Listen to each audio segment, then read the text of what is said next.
Hi guys, आपका स्वागत है आपके अपने show MK talks for investment in Hindi में। कैसे हैं आप भाई? कार्यक्रम की चर्चा करेंगे आपके फेवरेट सेगमेंट एमके स्टॉक से।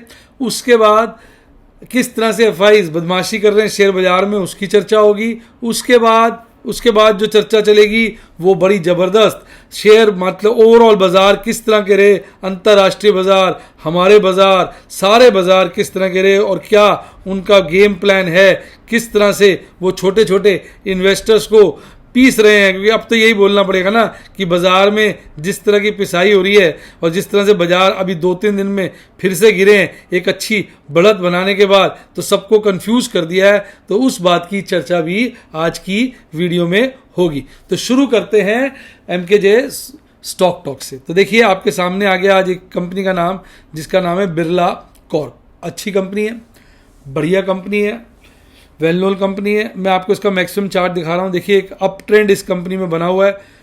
फॉल्स आते हैं, फिर ये खड़ी हो जाती है, गिरती है, फिर ये खड़ी हो जाती है। Regular up trend long run chart देखेंगे तो lower tops lower bottoms, higher tops higher bottoms लगातार बनाती रही है।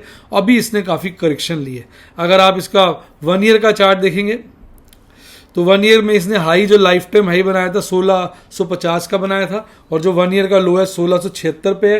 यानी आज इसने अपना एक नया 1 ईयर लो काटा है, 860 पे आ गया है, और ईयरली रिटर्न 28.5% की नेगेटिव दी है। तो इस वक्त शेयर बाजार में करेक्शन के चलते इस शेयर के पूरे कपड़े फट चुके हैं। शेयर होल्डिंग पैटर्न देखेंगे अत्यधिक बढ़िया है। प्रमोटर्स के पास लगभग 2/3 शेयर है, टू बी प्रिसाइज 62.9% शेयर्स है। एफआईज आप देखेंगे मोर ओवर इसमें अपनी होल्डिंग बढ़ाते जा रहे हैं। डीआईज देखेंगे उनकी भी होल्डिंग्स लगातार बढ़ रही है, और पब्लिक की over a period of time थोड़ी घट रही है। ऐसा बहुत सारे लोगों का मानना है कि जब शेयर बढ़िया होता है पब्लिक के हाथ से निकल जाता है और इंस्टीट्यूशंस के पास चला जाता है। घटिया शेयर इंस्टीट्यूशन के हाथ से निकल जाता है, पब्लिक के पास चला जाता है। बाकी देखो इस वक्त बाजार में काफ़ी गिरावट हुई है। अब इस क्वार्टर में क्या होल्डिंग रहेगी ये बाद में पता चलेगा। अगर आपको ये शेयर अच्छा लगता है तो ये सही वक्त है इस पर निगाहें रखने का, खरीदने का नहीं बोल रहा। आप अपने रिस्क कैपिटाइट से इसको खरीद सकते हैं। टॉप लाइन की बात करें, मैं 4 साल के रिकॉर्ड दिखा रहा हूँ, तो टॉप लाइन लगातार बढ़ी है, एक मार्च 2021 में घटी थी। बॉटम लाइन यानी प्रॉफिट की बात करें तो वो बहुत अच्छी तरीके से मार्च 2020 में बढ़े, मार्च 2021 में घटे और बढ़े मार्च 2021 में भी, और मार्च 2022 में काफ़ी घट गए। मेन कारण घटत का जो है, अगर आप यहाँ देखेंगे, एक कारण इसका एक्सपेंसेस बढ़े हैं जबकि रेवेन्यू बढ़ा है। एक्सपेंसेस प्रोपोर्शनेटली ज़्यादा बढ़े हैं और जिसके चलते ऑपरेटिंग प्रॉफिट कम हो गया। जबकि अगर आप देखेंगे इंटरेस्ट का खर्चा कम हुआ है, अदर इनकम बढ़ी है और डेप्रिसिएशन हल्का सा बढ़ा है। तो ओवरऑल इसका इम्पैक्ट ये हुआ कि जो प्रॉफिट है वो कंपनी को बिफोर टैक्स जो है वो घटा है। इस बार थोड़ा एडजस्टमेंट्स के चलते टैक्स भी कंपनी को ज़्यादा देना पड़ा है, 26% का, क्योंकि पिछले साल 12% था, जिसकी वजह से आप कह सकते हैं ओवरऑल प्रॉफिट जो है खासा गिर गया है। ईपीएस कंपनी की अभी अच्छी है, 2019 में 33-20 थी, 2020 में 65-60 थी, 2021 में कमाल की थी 82 रुपये के आसपास, और अब जो है 52 के आसपास है। तो भाई जब शेयर ख़राब होते हैं, गिरते हैं, कंपनियाँ अच्छी हो तो आप उस पर निगाह बना के अपने कंफर्ट से ले सकते हैं। कैंडलस्टिक चार्ट पे आ जाएंगे तो ये इसका है 200 दिन का ईएमए मूविंग एवरेज 1219, 50 दिन का 1040, आज क्लोजिंग है 857। तो डेथ क्रॉसओवर बना हुआ है और शेयर काफ़ी गिरावट में है। आरएसआई इस वक्त बहुत रीजनेबल लेवल 29 पर आ गया है। एमएससीडी चार्ट पे बेरिश क्रॉसओवर जो है स्ट्रांग होता जा रहा है। तो कैंडलस्टिक चार्ट पे, एमएससीडी चार्ट पे, आरएसआई पर स्टॉक बड़ा वीक है। आप क्या कर सकते हैं, अपने रिस्क कैपिटल के हिसाब से जब कंफर्टेबल लगे तब खरीदें। और अगर आप बहुत शॉर्ट होना चाहते हैं तो जब आप देखें कैंडल्स 200 डेज मूविंग एवरेज के ऊपर बने तब खरीद लें। और अगर आप और कंजर्वेटिव हैं, आप कहते हैं नहीं मेरे को तो डर लगता है, अगर आपको ऐसी स्थिति है तो फिर आप क्या करें, जब गोल्डन क्रॉसओवर बनेगा ना, जब 50 डेज ईएमए 200 डेज ईएमए को नीचे से काटेगी, तब आप इसमें अपनी पोजीशन बनाएं। तो मैंने सारे विकल्प, सारे ऑल्टरनेटिव्स आपको दे दिए। अब बात करेंगे सबसे खूंखार खिलाड़ियों की, और वो है एफआईज। एफआईज ने देखिए अपनी लॉन्ग बाजार बढ़ाई और बढ़ा के बाजार को खींच के ले आए 16,600 से ऊपर, देख रहे हैं या। और उसके बाद अपनी लॉन्ग लगातार कम कर रहे हैं, देखिए लगातार, और आप आज तो हद कर दी, 30% से नीचे आ गई है। और बाजार एक दिन को एक्सेप्शन है, अदरवाइज लगातार गिरता जा रहा है। पर विरोधाभास क्या है कि उनकी जो लॉन्ग स्टॉक वाइज ज़्यादा है, जो इस तरफ यानी स्टॉक वाइज लॉन्ग है 59%, तो शॉर्ट 60 कह लीजिए, शॉर्ट हो गई 40%। इंडेक्स वाइज शॉर्ट हो गई 70% से ऊपर और लॉन्ग हो गई 30% से नीचे। तो इशारे साफ हैं, ऑपरेटर जो है यानी एफआईज जो हैं वो इंडेक्स को मैनिपुलेट कर रहे हैं। इंडेक्स में गिर रहा है लेकिन स्टॉक में लॉन्ग करके अच्छे स्टॉक्स को खरीद रहे हैं, उनको वो बाद में मारेंगे। कई सारे स्टॉक देखेंगे इस वक्त भागे हैं और फिर उनको मारा जाता है। तो देखिए ये तो गेम है चीते और हिरन का। छोटे छोटे रिटेल निवेशक तो हिरन है, ऑपरेटर बड़े बड़े चीते, शेर, कितने लक्कड़ बग्गा यानी सियार, कितने सारे लोग होते हैं। एक और होता है ना, भूल गया, कुछ डॉग जैसा होता है, कुत्ते जैसा, भेड़िया, वुल्फ। तो उस वो भरा हुआ है ये, जो बस हमारे छोटे हिरन जो हैं रिटेल निवेशक उनको खाते रहते। कैसा लगा कंपैरिजन कमेंट में बताइए। अब एफआईज की अगर आप देखेंगे कैश सेगमेंट में तो कहना फ्यूचर का बता दिया ना, इंडेक्स फ्यूचर और स्टॉक फ्यूचर का। अब मैं बात कर रहा हूँ एफआईज की।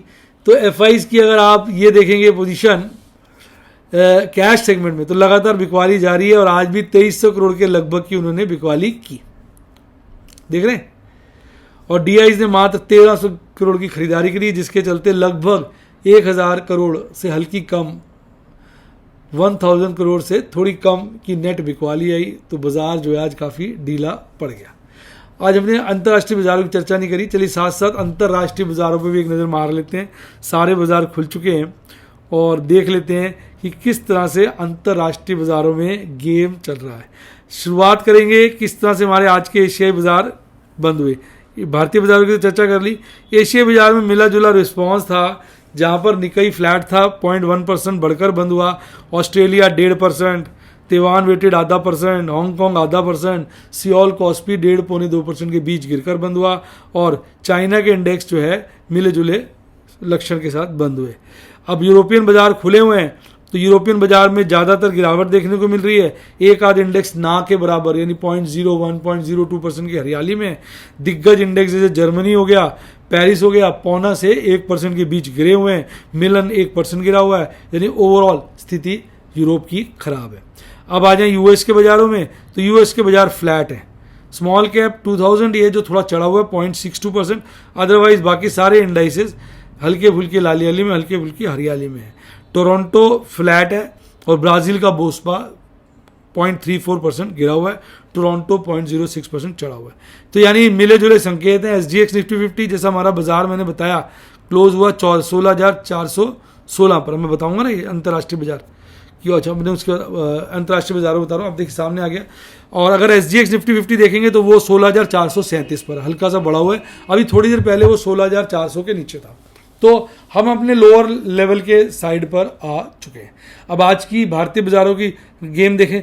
कल बाजार बंद हुआ, पिछली क्लोजिंग थी 16,570 के आसपास, आज 16,470 यानी 100 पॉइंट गिरकर खुलता है और शुरू में ये एक टॉप बनाता है 16,487 का, फिर गिरता है, चढ़ता है, फिर धड़ाम से काफ़ी गिरता है और बॉटम बनाता है 16,347 का, फिर चढ़ता है, गिरता है, उसी रेंज में बाउंड रहता है और अल्टीमेटली 16,416 पर 153 पॉइंट गिरकर लगभग 1% की गिरावट के साथ बंद होता है। ओएनजीसी झंडे गाड़ रहा था, कोल इंडिया, एनटीपीसी, सरकारी शेयरों में अच्छी तेजी देखने को मिली। हालांकि सबसे ज़्यादा तेजी ओएनजीसी में थी, ऑयल के भाव बढ़ने की वजह से ओएनजीसी भागा है। Maruti Suzuki, Hero motor corp, Tata motor, एम&एम ये भी आज आपको हरियाली में ठीक ठाक सी देखने में को मिले। एक अच्छा मुनाफा मुझे एम&एम में होगा इस बार की एक्सपायरी पे, अगर मेरी कॉल आईटीएम हो जाती है 1000 रुपये की। गिरावट में सबसे आगे था टाइटन कंपनी, जो बहुत उग्र हो रहा है और चाह रहा है किसी तरह 2000 के नीचे आ जाऊं। UPL, doctor Reddy, Britannia, Larsen, HUL, Asian paint, इन सबके कपड़े खुले हुए थे। एशियन पेंट तो इस वक्त 2700 के नीचे जाने के लिए बेकरार है। अब अगर कैंडलस्टिक चार्ट पे आएंगे, भर गया जी, भर गया, ये वाला गैप तो भर गया। अब नीचे एक सिर्फ ये गैप बचा है, जो बाजार 16,200 के लपेटे में आएगा तो खत्म होगा। ऊपर तो बचे ही हुए गैप, ये वाला बचा हुआ है और भी बचे हुए ऊपर, ये दिख नहीं रहे इसमें, बचे हुए हैं। तो अब आपको क्या लगता है, ये वाला नीचे का 16,200 आ जाएगा? परसों एक्सपायरी है हमारी वीकली, तब तक अपने बहुमूल्य विचार कमेंट में जरूर बताइए। आइए अब चलते हैं एमएससीडी चार्ट पर। एमएससीडी चार्ट पे अगर आप देखेंगे 3 दिन से लगातार लाल हिस्टोग्राम बन रहे हैं, जो इस तरह इशारा कर रहे हैं कि बुलिश क्रॉसओवर जो है कमजोर हो गया। आरएसआई जो है 48 के नीचे आ गया, 47.75, 50 से नीचे आने का मतलब आरएससी थोड़ा कमजोर हुआ है, हालांकि बहुत ज्यादा कमजोरी का संकेत तो नहीं है। बाजार जो बंद हुआ अगर आप देखेंगे 16,416 पर बंद हुआ, तो 16,400 पे अगर आप आते हैं तो कॉल राइटिंग और पुट राइटिंग लगभग बराबर है, पर पुट राइटिंग कॉल राइटिंग से ज्यादा है, यानी पुट राइटर्स को ज्यादा विश्वास है कि बाजार 16,400 के ऊपर रहेगा। फिर 16,500 पे आते हैं तो आपको कॉल राइटिंग अच्छी दिखती है, पर पुट राइटिंग भी ठीक ठाक है। 16,600 पे कॉल राइटिंग बढ़ती है, पर पुट राइटिंग काफी कम हो जाती है, तो 16,600 पे एक स्ट्रॉन्ग रेसिस्टेंस है। 16,300 पे आप देखेंगे तो पुट राइटिंग, कॉल राइटिंग कम हो गई, पुट राइटिंग बढ़ी हुई है। तो जो बाजार की भी रेंज निकलती है 16,300 से 16,600 निकलती है, पर बाजार में 2-3 दिन से आपको लगातार कह रहा हूं कि मुझे लग रहा है बाजार में कोई बड़ी मूव आएगी, इसलिए मैं सोच समझ के ट्रेड ले रहा था, और आपने देखा वो बड़ी मूव आज आ ही गई। अब अगर मंथली पीसीआर की बात करें तो 16,000 पे मैक्सिमम पेन है, क्योंकि यहां पर टोटल ओपन इंटरेस्ट हाईएस्ट है, यहीं पे पुट का ओपन इंटरेस्ट हाईएस्ट है और कॉल का ओपन इंटरेस्ट हाईएस्ट 17,000 पे। तो मंथली एक्सपायरी 16,000 से लेकर 17,000 के बीच नजर आती है। अगर आप पीसीआर की बात करेंगे तो पीसीआर जो है वीकली जो है काफी कमजोर हो गया है, 0.55 पे आ गया, पर मंथली ओवर बॉट है, तो कहीं ना कहीं ये वीक में तो भी कमजोरी के संकेत साफ नजर आ रहे हैं। अब बात करेंगे निफ्टी बैंक की। निफ्टी बैंक कल बंद हुआ था 35,310 पर, आज लगभग 230 पॉइंट नीचे खुलता है, खुलते ही एक पीक बनाता है 35,154 का, टिक नहीं पाता, ऊपर नीचे गिरता गिरता गिरता 34,834 पे बंद होता है, फिर थोड़ा रिकवरी लेता है 35,000 के नीचे 34,996 पर बंद होता है, 314 पॉइंट की गिरावट और 1% से थोड़ी कम गिरावट के साथ बंद होता है।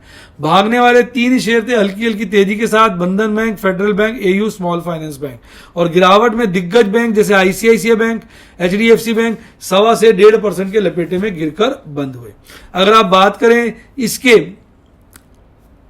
कैंडलस्टिक चार्ट की तो एक ए शेप फॉल आपको साफ नजर आएगा, वी शेप रिकवरी हुई थी पहले, आप देखिए ये वी शेप रिकवरी है, और उसके बाद अब ए शेप फॉल पूरा बनता हुआ नजर आ रहा है। अगर ये ए शेप फॉल पूरा बनेगा तो बाजार 33,000 के लपेटे में आ सकता है, जिसके कुछ चांसेस बन गए हैं और ये बहुत भयानक स्थिति प्रेजेंट करता है।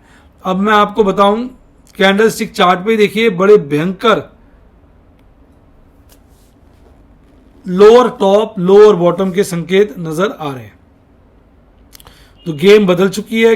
3 कैंडलों ने काफी दिल को दुखाया है, पिछली 3 कैंडलों ने, और एमएससीडी चार्ट पे भी काफी कमजोरी आ रही है। बुलिश क्रॉसओवर लगातार तेजी से कम हो रहा है, आरएसआई 50 के नीचे आ गया और अभी रिसेंट हाईज पे ही आरएसआई पहुंचा था, वहां से उसने करवट बदली है, इशारा बाजार की कमजोरी का बहुत ज्यादा नजर आ रहा है। अब अगर आप टुडेज पोजीशन देखेंगे, लगभग 35,000 पर बाजार बंद हुआ, 35,000 पर कॉल राइटिंग और पुट राइटिंग टक्कर की है, पर अगर आप 34,500 पे आ जाते तो कॉल राइटर्स नजर ही नहीं आते, पुट राइटर्स काफी मात्रा में है।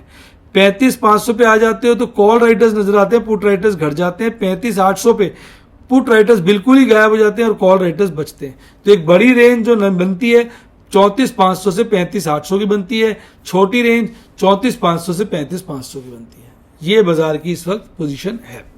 अगर पीसीआर देखेंगे तो वीकली तो कमजोर हुआ है, पर मंथली लगभग स्टेबल है, ठीक है नहीं। अब आप बात करें ट्रेड्स की, तो आज 4 ट्रेड लिए सब कैटेगरी के लिए, प्लैटिनम, पर्ल, रूबी, ओपल, बैरिल रूबी का 1 ट्रेड, बड़ा सेफ ट्रेड लिया डर के मारे। एमरल्ड और सफायर का 1 ट्रेड, डायमंड और सफायर के 2 ट्रेड, और 1 एमकेजे एफएफडी बार्गेन स्टॉक्स का ट्रेड भी किया। देखो बेटा, मैं आपको फिर एक बार क्लियर कर दूं, मैं बहुत सेफ पुट्टे बेच रहा हूं, लेकिन कितनी भी सेफ बेचो, बाजार जब गिरता है तो वो भी इंदा मनी हो जाती है। तो बढ़िया है कि आप वही पुट बेचो जिसकी डिलीवरी खरीदने के लिए तैयार हो। अगर आपके पास पैसे कम है और डिलीवरी नहीं खरीदना चाहते तो मैं ये कहूंगा इस वक्त ना कुछ करो, शांति से मेरे डेमोज देखो। और खुद रिस्क उठाने की जगह मुझे रिस्क उठाने दो, आप उस रिस्क से सीखो। इसके लिए आप मेरे व्हाट्सएप के स्टूडेंट बन सकते हैं। फोन नंबर है 7011-323-077, 7011-323-077, डिस्क्रिप्शन बॉक्स में भी दिया हुआ है। या यूट्यूब के स्टूडेंट भी बन सकते हैं। सब्सक्राइब के साथ ज्वाइन का बटन आ रहा ठोक दीजिए। अच्छा, डीमेट अकाउंट खुलवाना है, लिंक डिस्क्रिप्शन बॉक्स में। इसके अलावा मेरा टेलीग्राम चैनल का लिंक डिस्क्रिप्शन बॉक्स में, उससे मुझे आप ज्वाइन करिए। स्मॉल केस की सारी आज खरीद मैंने वहां पर शेयर की थी। इसी के साथ साथ bye bye, God bless you, happy investing, और आप स्टॉक मार्केट के बेताज बादशाह बने।